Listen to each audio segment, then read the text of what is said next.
Ya, halo guys. Ya, kembali lagi nih kita ngobrol-ngobrol dan bincang santai dengan Pak Dr. Saiful Hamdi.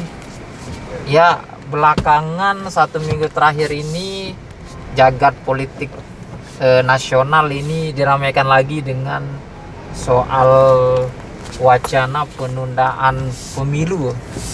Nah, memang wacana penundaan pemilu ini kan sempat dilontarkan oleh Menteri Investasi Bahlil Lahadialia 1 bulan yang lalu dan kemudian redup, tapi kembali lagi ramai ketika wacana ini tiba-tiba disetujui oleh 3 ketum partai politik.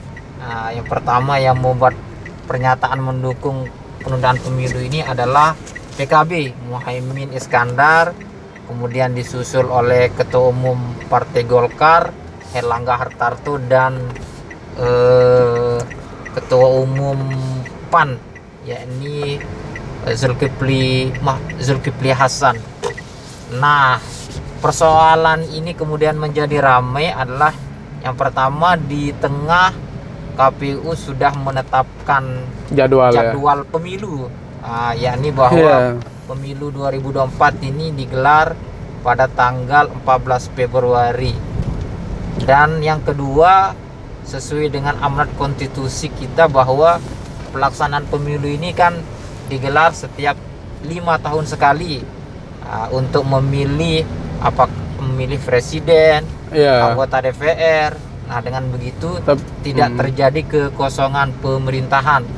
Ya, tapi aneh juga ya, kenapa sih ada isu itu ya, ada penundaan ini, Mas Anies, saya juga nggak habis pikir juga gitu. Artinya begini, kalau alasannya bencana misalkan ya, saya khawatirnya begini, presiden yang terpilih besok, kalau ada bencana bisa aja buat alasan gitu loh. Betul, sangat subjektif kan? Sangat subjektif ya. Artinya demokrasi kita harus tetap jalan apapun kondisinya begitu. Kecuali ini catatan saya, Mas Ani, kalau saya pemilu bisa ditunda ketika negara memang gawat sekali kayak ada peperangan. Kondisi peperangan, kalau kondisi peperangan kan nggak mungkin pemilu akan bisa kita gelar. Kayak kan? Ukraina misalkan ya. Seperti Ukraina gitu kan nggak mungkin. Nggak mungkin menggelar pemilu dan kondisi kayak begitu. Kalau Indonesia ini kan budgetnya udah ada. Terus tahapan sudah ditetapkan. Tanggal sudah ditetapkan. Kalaupun alasan pandemi kan buktinya pilkada kemarin bisa kita gelar dalam kondisi pandemi dan itu berjalan sukses. Iya kan, dan menurut saya 5 tahun harus tetap dilakukan lah supaya tidak tercederai demokrasi kita nih. Dan, makanya tapi PDIP menarik loh, Mas. PDIP malah nggak setuju kan. Betul. Termasuk juga Gerindra. Ini mungkin tidak tahu ya, memancing diskursus ini siapa kan sebenarnya. Apakah ini hanya mau mengetes opini publik kalau kita baca kan hasil surveinya Saiful Mujani kan semua tidak setuju kan. Hampir sebagian masyarakat menginginkan pemilu tetap sesuai jadwal gitu. Sesuai jadwal. Artinya juga kalau saya lihat, kalau pemilu ini ditunda, terlalu besar kos politik harus kita tanggung. Kalau seperti katanya Pak Yusuf Kala, mantan wakil presiden, ini bisa menimbulkan chaos atau huru hara gitu. Iya, artinya kalau misalkan ada konflik kalau nggak ada juga sebenarnya tidak ada sih yang perlu kita khawatirkan. Cuman Mas Ani, tawaran, kalau pikiran saya kemarin kan ada juga isu tentang Jokowi 3 periode. 3 periode, Nah, saya malah setuju itu, Mas Ani. Saya baru ngomong juga, saya mungkin dikirain gila dulu kan, siapa namanya pengamat politik, Mas Kadri itu kan, dia sempat mewacanakan itu dan dia dianggap gila gitu, dianggap Tapi saya melihat begini, Mas Ani, Indonesia ini kan kita tidak pernah punya kebijakan yang konsisten secara makro. Setiap presiden selalu ganti kebijakan, sehingga negara kita sangat labil gitu. Sama juga menteri. Setiap ganti menteri selalu berubah kebijakan. Termasuk menteri pendidikan lah. Setiap tahun setiap menteri ganti kurikulum, ganti itu, ganti ini. Seharusnya kan ada pengembangan dari sebelumnya begitu loh. Roadmap kementerian itu sudah ada dan tidak boleh disentuh pada hal-hal yang katakanlah dianggap tidak terlalu penting kan. Nah, sementara yang terjadi di negara kita ini selalu berubah gitu loh. Jadi menurut saya, ini logika saya, kita ini kan negara berkembang. Semua susah untuk berada konsisten di jalur kebijakan. Nah, saya setuju misalkan kalau ditambah ya, ini kan bukan hanya karena Pak Jokowi ya. Ditambah periode orang untuk boleh dicalonkan tuh bisa 3 periode. Kan belum tentu kepilih juga kan. Kalau masyarakat nggak mau ya nggak mungkin Pak Jokowi dipilih gitu loh. Jadi kalau saya, karena kita di negara berkembang, banyak persoalan-persoalan yang kita hadapi, ya saya yakin 3 periode ya tidak akan menjadikan orang diktator lah begitu kan sistem kita juga udah bagus ya, ada KPK, ada BPK, semua berjalan kan. Jadi tidak perlu banyak yang kita khawatirkan.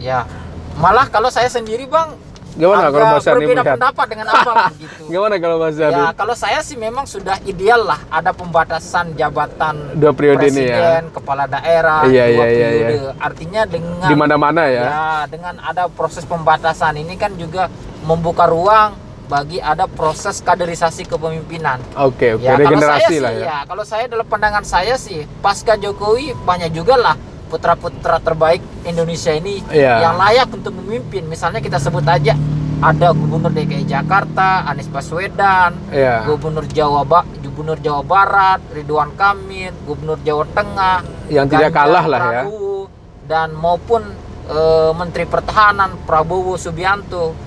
Artinya kalau saya sih sudah sangat ideal lah pembatasan itu. Dan kalau kita lihat juga di negara-negara maju juga, misalnya seperti Amerika itu kan masa jabatan presiden juga dibatasi 2 periode hanya 2 periode gitu. Ya artinya nggak ada salahnya juga sih kalau misalkan pemerintah mau mencoba ya. Ini kan lagi-lagi bicara kepentingan partai politik juga ya. Artinya kan Pak Jokowi bisa saja begitu loh. Dengan kekuatan partai yang mendukung beliau, saya yakin lah bisa saja itu goal ya seandainya. Cuman Mas Sani, kalau saya tadi itu pertimbangan saya, kita di negara berkembang dan setiap kebijakan itu sepertinya memang 10 tahun itu nggak cukup membangun gitu loh. Orang kenapa melihat Soeharto itu sukses ya?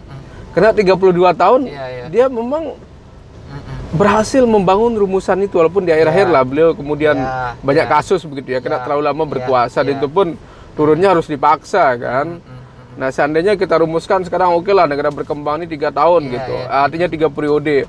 I think it's make sense ya kalau menurut saya sih Mas. Artinya memang kalau kita bicara seperti itu ada plus minusnya lah. Ada plus minusnya. Kalau memang keuntungan atau kelebihannya seperti yang Abang paparkan tadi, tapi juga kekurangannya kan seperti yang saya sampaikan tadi. Artinya bahwa memang kita butuh regenerasi butuh pemimpin baru ya. Seolah-olah dan kondisi kayak begitu ini kan kita tidak punya putra terbaik lah yang betul layak untuk melanjutkan estafet kepemimpinan nasional. Kita banyak stok lah ya. Kita banyak ada stok. Prabowo Subianto, Cuma yang menarik dari isu wacana penundaan pemilu maupun 3 periode Jokowi. Nah, di satu sisi kan presiden sudah menyatakan bahwa beliau menolak untuk 3 periode, gitu kan. Beliau masih tetap berpegang kepada konstitusi. Nah, yang menjadi gitu kan. Kemudian pertanyaan saya, artinya kan dan kondisi ini siapa sebetulnya ini yang bermain dengan isu ini dan mengambil keuntungan gitu? Ataukah memang itu hanya sebatas pesanan juga? Artinya testing atau acting dari testing the water lah ya, bagaimana opini publik gitu ya. Publik gitu, padahal sebetulnya mereka juga yang desain gitu. Gak ada salahnya juga sih Mas. Ini kan walaupun terakhir kan kita ikuti ternyata 3 ketua umum partai ini yang menyetujui wacana pemilu ditunda ini dilobi oleh Menko Luhut. Gitu. Itu informasinya ya. Itu informasi terakhir gitu kalau kita ikuti bocorannya lah. Perkembangan gitu. Dan kita tahu selama ini kan bisa kita bilang Menko Luhut ini adalah orang yang sangat dekat dengan Jokowi, dan Jokowi juga pernah mengatakan bahwa Menko Luhut ini adalah mentor politik saya gitu. Ya, mentor politik dan saya kira master pembangunan Indonesia ya Luhut gitu kan. Semua kan beliau aja yang nangani kan, mulai dari pandemi. Selalu ada orang kuat gitu Mas Adi. Dulu zamannya Soeharto siapa yang tidak kenal LB Murdani kan? LB Murdani terus Harmoko. Jadi ada ting-tang presiden gitu loh. Sekarang kan mungkin di eranya Jokowi ini ada Mahfud MD, ada Luhut. Sekarang kan ada Sri Mulyani.